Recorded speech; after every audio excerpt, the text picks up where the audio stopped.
नमस्कार। भारताने T20 world cup जिंकला। विजयाचं सेलिब्रेशन बेतलं एका चिमुकल्याच्या जीवावर।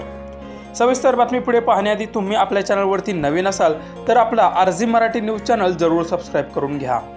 29 जूनला भारत आणि दक्षिण आफ्रिका यांच्यात T20 वर्ल्ड कप दरम्यान शेवटची लढत झाली। हा फायनलचा सामना भारताने चक्क 17 वर्षांनंतर जिंकला।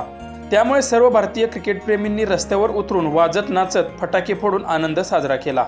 अख्ख्या भारत देशात भारतीय टीमचं कौतुक केलं जात होतं, परंतु हेच सेलिब्रेशन मात्र एका चिमुकल्याच्या जीवावर बेतलं आहे। जबलपूर येथील बदया इथे काही मुलं भारताच्या विजयानंतर फटाके फोडत होते, पण त्यांच्या या फटाके फोडण्याच्या मस्तीने एका चिमुकल्याचा दुर्दैवी मृत्यू झाला आहे। बदया इथे राहणारी काही मुलं फटाक्यांवर ग्लास ठेवून फटाके वाजवत होते।